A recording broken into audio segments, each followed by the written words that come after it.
Why does the world need borders? Why can't we just all get along? Why can't we have just one world without borders and have peace? It's like that John Lennon song, right? Imagine there's no countries. That's hard to do. That's right. No religions too. And he had this kind of, unified, what do you want to call it? Universalist. Right. Homogenizing. Right. And on the other hand, people also don't understand borders the other way. A lot of times they accuse Israel of being an imperialist country, a land-hungry country. Right, conquering beyond our borders. Right. Right. And they kind of don't know that the borders of the land of Israel are biblical borders. Yeah, right? they're God intrinsic. sets out borders. They're not just political markers. Right. God put them out. He That's told right. the Jewish people, well, this is your land. And there's many sections in the Torah that are and that's not your land. And it's not just a matter of territorial control. I mean, there's an intrinsic nature. There are mitzvot, there are commandments, which can only be done in the land of Israel. And that's what Rashi says right up front. Why do we need to know these borders? Because if there are mitzvot, they can only be done in Eretz Israel, then you need to know where that is. Right. And so that's such a, I thought to myself when I read this morning, and that Rashi as well, there it is marked right there, I thought to myself, do people understand that outside of these boundaries, you're not commanded? And then within these boundaries, it's what is it? Why is that? Why isn't God everywhere? Why aren't the commandments everywhere? What is this particularism? And the particularism is of this corner of the Middle East. Why? Well, listen, it's a child's question, to be honest with you. And I'll tell you, I remember when my daughter was about 11, and she started to push back against the rules. And, the rules of tzniut basically say, from your elbows to your knees needs to be covered. And she said, Abba, really? If I do this, it's okay?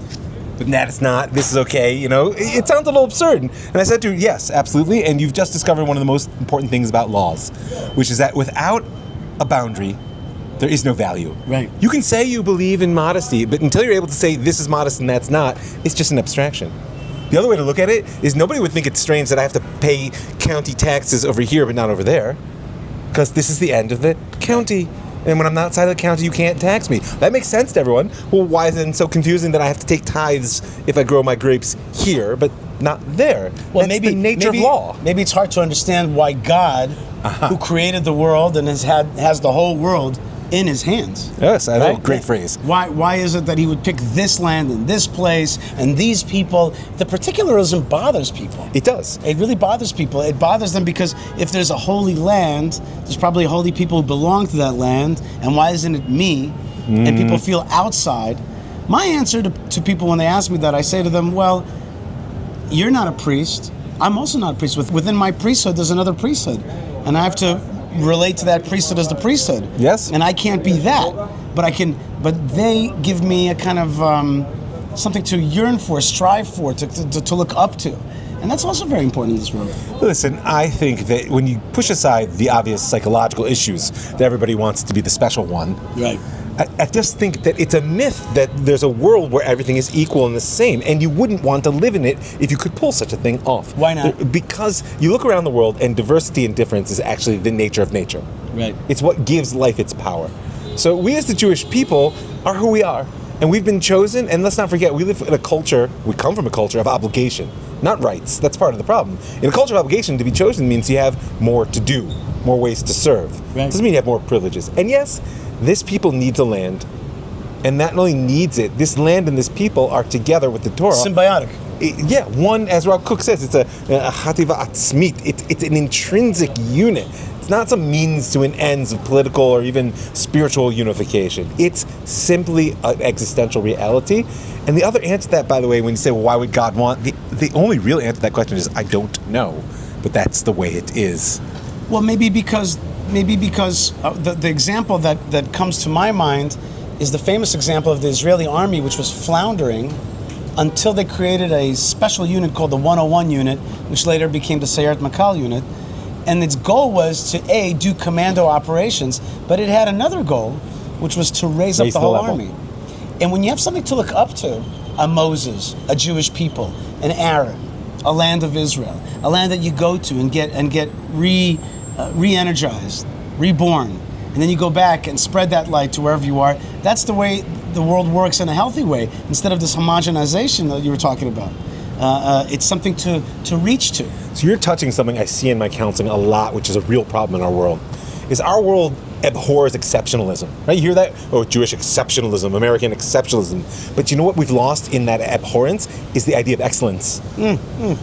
Everybody needs a place of excellence. And without it, like you said, your whole life turns mundane.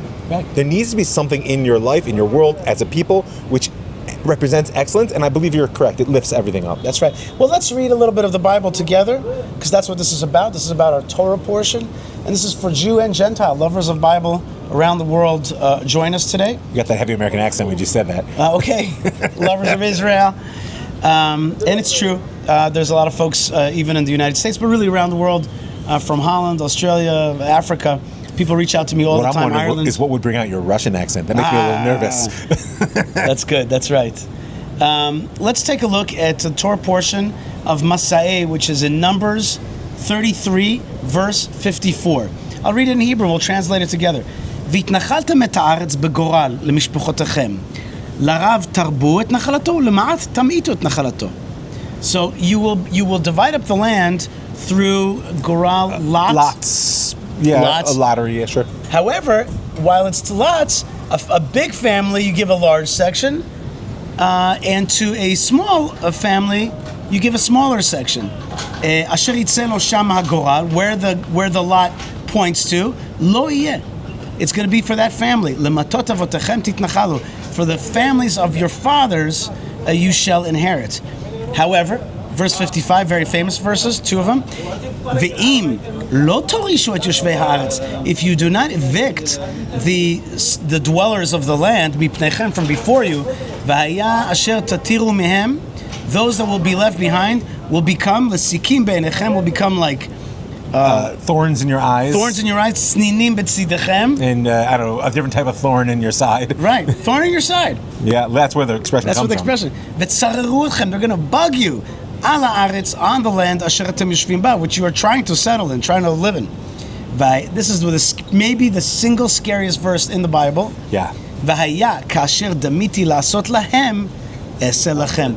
And the thing that I foresaw to do to them, I shall do to you. I foresaw to get rid of those nations, those 7 nations from before you. I'm going to do that to you. You're going to be the one who's going to shrink. And the Bible actually goes on in later sections and basically details what happens when you fail to follow through on this command. Right. Why do we have to get rid of bad guys? Why is that part of it? Well, it is, I mean, I'll take you an agricultural example. If I wanted to grow wheat, like a really high productive form of wheat, then I need to get rid of everything that's growing in the field first. Because if I try to plant my crop while there's something already there, it's going to be what we call in Hebrew a ta'arovit. It's going to be a mix. There's a lot of wasted energy. Maybe there'll be, I'm going to water and I'm going to fertilize my wheat, but it's going to actually feed the weeds. And I might end up with not what I want. Right. And the project of conquest of the land, in both in biblical time and, God willing, today, is a project of trying to bring into the world a people that's wholly committed to the vision of the Creator. Not that all of creation, of course, is in theory committed, but like you said, we're meant to be the Sayeret. We're meant to be the elite unit who serves as the spearhead of the divine will in creation. Right. And that takes a certain training environment.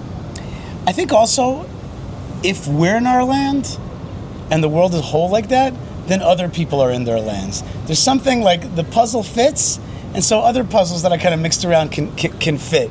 Like there's something good for the world when Israel's in the land. And there is in Zephaniah, we actually say it in the morning, like, I will ingather you, and the nations will be amazed, in a good sense. Yep. About the ingathering of the exiles. And the Torah itself promises that in that time, let it be soon, let it be now, that we're actually a kingdom in our land. Lo tavor chereb ba'atzechem. Right? Sword shall not pass through your land. Why? Because this was once the crossroads of empire. Right. This is where kings passed through to wage war. And just as you said, once we're sovereign in our land and strong, that blocks that type of imperial conquest and the mixing and spreading out and the loss of people in their land. Can you talk a little bit about the difference between nationalism and imperialism. I find that people are very confused about this issue. They think that when you say the word nationalist, it means Nazi imperialism. I'm just like, no. We're not looking to conquer other people's land. We're looking to settle in our land. That's nationalism, not imperialism. Yeah, I'll refrain from my annoyance at how Nazism became synonymous with nationalism when, as you pointed out, it's actually the opposite. It's an imperialist movement. I think the simple sense of nationalism is the idea that boundaries are a vessel that allows a people to express its national culture, its religion, its essence, if you want to go all the way to that. And therefore, nationalism says that there is a bounded vessel in which a people finds its right expression. And that, just like on the personal level, good fences make good neighbors, so too on the international level, clear boundaries make for clear relationships. And that imperialism is the opposite, is we want to reduce everyone to the subject of, basically, historically was a family. In more modern times, it was usually an oligarchy of power. They weren't necessarily related. But the idea is that the few rule the many. Whereas nationalism gives the opportunity for whatever your national culture calls for in terms of rule, but it's always politics that are local. I don't think in a simple sense. Right. To have a home. Nations have a home. Yes. Nations have a home. And it's like, sometimes when people accuse me of imperialism, I'm like, how... Does that happen often? It does happen. It does happen more often than you think. I need to get around more. I want some call me imperialist. Yeah, well, they say it all the time. You know, like I was on this guy Mario's show, and he's constantly like trying to dig. Are you trying to steal somebody's land? Are you trying to steal somebody's land? In the meantime, the place that he's from, Lebanon, the southern Lebanese people keep on being like, can you please take control of it? Annex our please village. Take our land, please. Help us. Yeah. Take the land and give us peace. As Jeremy Gimpel once said, land for peace. You give us your land, we give you peace. Right. Okay, Or give us our land back. Right, I think and that's exactly the point. All right, and let's just do one more section here. It says, "V'yidaber Hashem el Moshe le'emor." God said to Moses, saying, "Tzav et bnei Yisrael v'amarta lehem."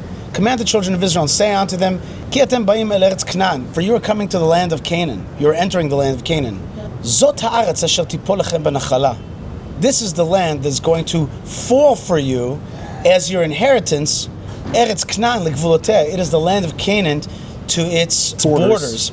And part of it is this word that it'll fall for you. Rashi says that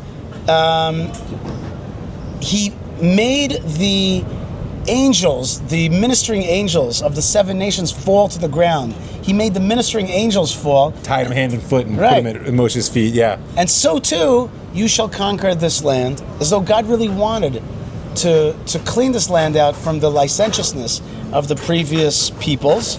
Can I just say one word? I think it's important to understand, because that sounds like a very mythic language, which is hard for us to understand.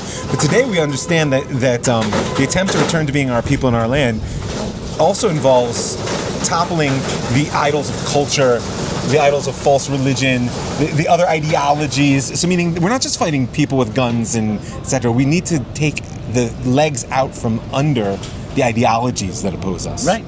Now that's how I understand that. And that's so Abrahamic, right? With the smashing of the idols. Like that's what it's all. Ari Abramowitz is always like, that's the essence of who we are. We're idol smashers. We are the original iconoclasts. And then, but that's okay. So that's like things that we do. But you also talked about obligations. The other side of that is, yes, these borders will be the borders within which you have to fulfill the commandments of the land of Israel. That's right. Okay, let's talk about that a little bit. Like the commandments of the land, tithing. A city set aside for refuge. What else?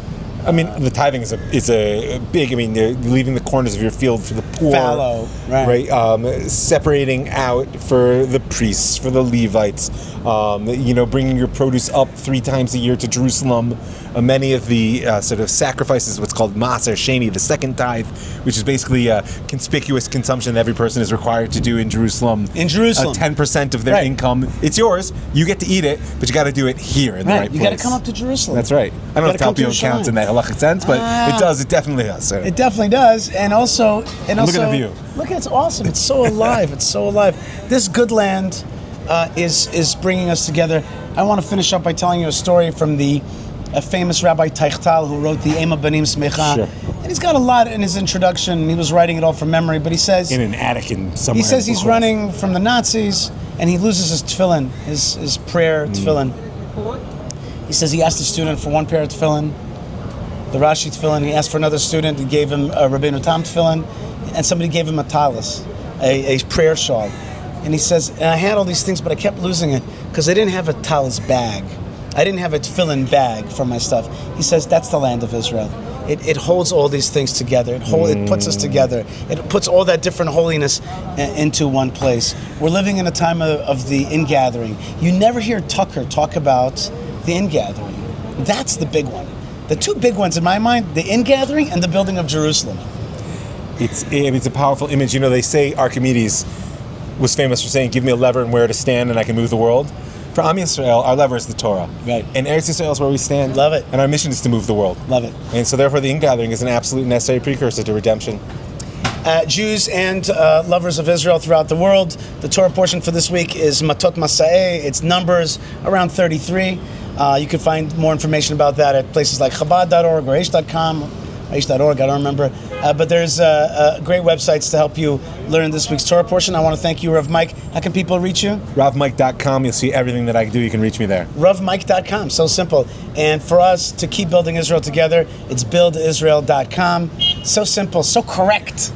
Two words that are so beautiful together. Build Israel. BuildIsrael.com. Clear mission. Clear mission. BuildIsrael.com. Settling this land, resettling, beautifying this land. Or buy me a coffee. buymeacoffee.com/Yishai. I bought this one for him. See? It works. It works. It works. Drinking coffee in Yerushalayim, learning Torah. What could be better? God bless you folks wherever you are. Stay tuned. Stay strong. Stay part of the story wherever you are. Lots of love and lots of blessings from the land of blessings. And shalom. Amen.